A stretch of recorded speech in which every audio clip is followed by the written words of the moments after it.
ওমর নিজেকে ধিক্কার দিয়েছেন যে ওমর, তুই না মদিনার কুকুর ছিলি রে, তোর তো কোনো সম্মান ছিল না, আজকে তোকে সম্মান দিয়েছে ইসলাম। সম্মান দিয়েছে কে? ইসলাম। ওমর রাদিয়াল্লাহু তাআলা নিজেকে ধিক্কার দিয়ে বলতেন, এই ওমর, তোকে তো কেউ চিনতো না রে, তুই তো একটা ত্রাস ছিলি, মানুষের জন্য আমল করছিলি রে ওমর, আজকে তুই মানুষের কাছে সম্মানের পাত্র, মানুষ তোকে সর্বোচ্চ সম্মানের আসনে বসিয়েছে, আর তুই ওমর কি করে পারলি বিগত দিনের থেকে আজকে একটা নেক আমল কমাই ফেললি? ওমর তোর উপরে দীক্ষা, তোর মায়ের দুধের দাম তুই দিতে পারলি না। হযরত ওমর রাদিয়াল্লাহু তাআলা খাতাটাকে অফ করে দিয়ে, ঘরের দরজা বন্ধ করে দিয়ে, হাতে চাবুক তুলে নিয়ে নিজের শরীরের উপরে সজোরে আঘাত করতে থাকলেন। রাসূলের সাহাবায়ে কেরাম ইসলামটাকে গ্রহণ করেছিলেন তাদের জীবনের সকল ক্ষেত্রে, সকল পর্যায়ে ইসলামটাকে মেনে নিয়েছিলেন। যত বাধা, যত বিপত্তি, যত উৎকণ্ঠা, যত রকমের সমস্যা থাকতে পারে, সকল অসুবিধাকে তারা পিছনে রেখে ইসলামটাকেই আঁকড়ে ধরেছিলেন। তারা সত্য দিনকেই আঁকড়ে ধরেছিলেন। এর জন্য তাদের অনেক রক্ত দিতে হয়েছে, অনেক জীবন দিতে হয়েছে, অনেক প্রাণ বিসর্জন দিতে হয়েছে, অনেক কিছু তাদেরকে সহ্য করতে হয়েছে। একটা পর্যায়ে আল্লাহ তাআলা মুসলমানদেরকে এমন বিজয় দিয়েছেন যে মুসলমানরা সারা দুনিয়ায় তারা রাজত্ব কায়েম করেছে। সারা দুনিয়ার বাদশাহী আল্লাহ তাআলা এই সমস্ত দরিদ্র অসহায় মুসলমানদের হাতে দিয়ে দিয়েছিলেন। মুসলমানরা সারা পৃথিবীতে শাসন করেছেন, সম্মানের সাথে সারা পৃথিবীতে তারা বিচরণ করেছেন। সারা পৃথিবীর বড় বড় বাদশাহীদের চোখে আঙ্গুল রেখে কথা বলতে মুসলমানরা তখন কোনো দ্বিধাবন্ধ করেন নাই, তখন তারা কোনো অসুবিধায় পড়েনি। কিন্তু আজকে আমাদের এমন এক নাজেহাল অবস্থা, এমন এক কঠিন অবস্থা যে পৃথিবীর এমনও জায়গা আছে, এমন অনেক প্রান্ত আছে, দেশ আছে যেখানে একজন মুসলিম সে মুসলমান এই কথা পরিচয় দিতে ভয় পায়, পরিচয় দেওয়া যায় না। পরিচয় দিলে তাকে হত্যা করা হবে, তাকে লাঞ্ছিত হতে হবে, অনেক অসুবিধা রয়েছে। কেন এই সমস্যা আমাদের জন্য কেন হলো? এর মূল কারণ হইল আল্লাহ যে পথে আমাদের জন্য শান্তি আর নিরাপত্তা রেখেছেন, সেই পথ থেকে আমরা অনেক দূরে ছিটকে পড়েছি। অনেক দূরে ছিটকে পড়ার পরে আমরা এটা সমাধান খুঁজেছি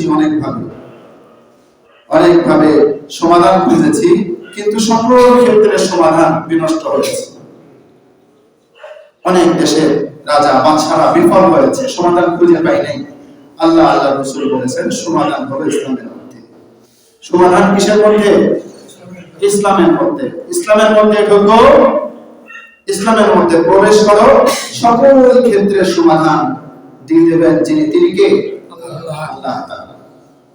এই জন্য আমাদের যদি আবার সেই পূর্বের দিনের সেই হক আমরা গ্রহণ করতে পারি, তাহলে আল্লাহর ওয়াদা রয়েছে, ওয়াদান আলাইহি হাক্কা, আল্লাহ তাআলা ওয়াদা করেছেন বিভিন্ন কিতাবের মধ্যে যে আবার মুমিনরা বিজয় লাভ করবে, আবার মুমিনরা শাসন ক্ষমতা তাদের হাতে পাবে যদি তারা পরিপূর্ণভাবে ইসলামকে গ্রহণ করতে পারে।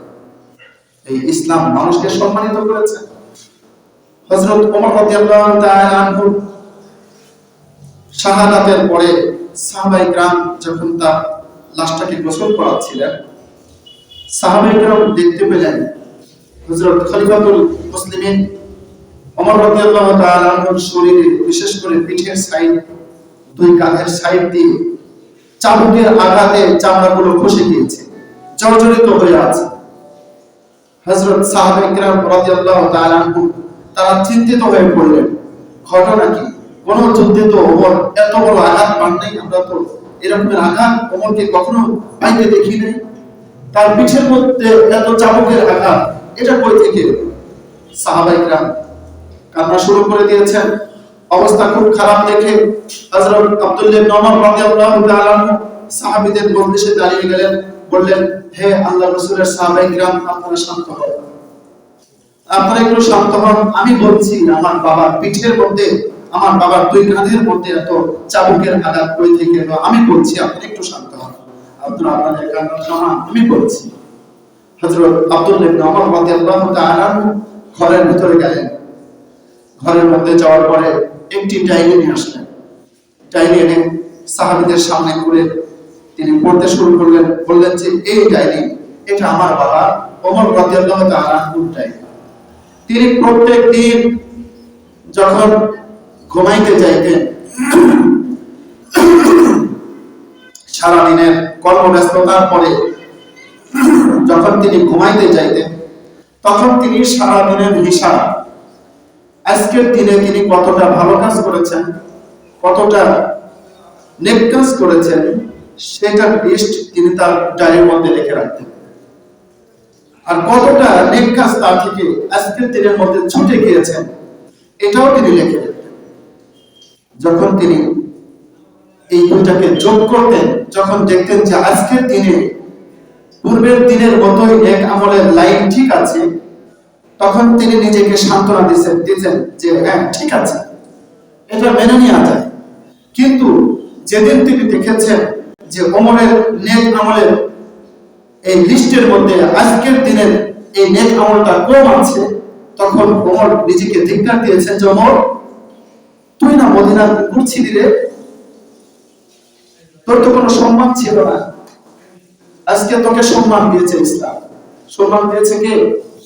ইসলাম। ওমর রাদিয়াল্লাহু তাআলা নিজেকে ধিক্কার দিয়ে বলতেন, এই ওমর, তোকে তো কেউ চিনতো না রে, তোকে তো মানুষ সন্ত্রাস বলে ডাকতো, তুই তো একটা ত্রাস ছিলি, মানুষের জন্য আতঙ্ক ছিলি রে ওমর, আজকে তুই মানুষের কাছে সম্মানের পাত্র, মানুষ তোকে সর্বোচ্চ সম্মানের আসনে বসিয়েছে, আর তুই ওমর কি করে পারলি বিগত দিনের থেকে আজকে একটা নেক আমল কমাই ফেললি? ওমর তোর উপরে ধিক্কার, তোর মায়ের দুধের দাম তুই দিতে পারলি না। হযরত ওমর রাদিয়াল্লাহু তাআলা খাতাটাকে অফ করে দিয়ে, ঘরের দরজা বন্ধ করে দিয়ে, হাতে চাবুক তুলে নিয়ে নিজের শরীরের উপরে সজোরে আঘাত করতে থাকতেন। সুবহানাল্লাহ। এটা ছিল খলিফাতুল মুসলিমিন ওমর রাদিয়াল্লাহু তাআলার দৈনন্দিন দিনের কাজ ছিল, এটা একটা বড় রুটিন ছিল।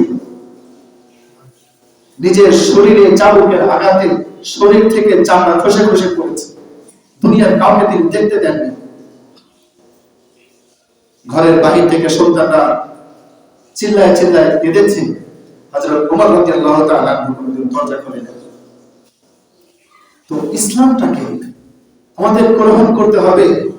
ইসলামটাকে সেভাবে যদি আমরা গ্রহণ করি, শত বাতিল আপনি আমার সামনে আসবে, আল্লাহ তাআলা ওই বাতিলের মোকাবেলায় আপনাকে আমাকে যথেষ্ট করে দেবেন। হাসবুনাল্লাহ, আল্লাহর জন্য যথেষ্ট হয়ে যাবে, ওই বাতিল আমাকে কিচ্ছু করতে পারবে না।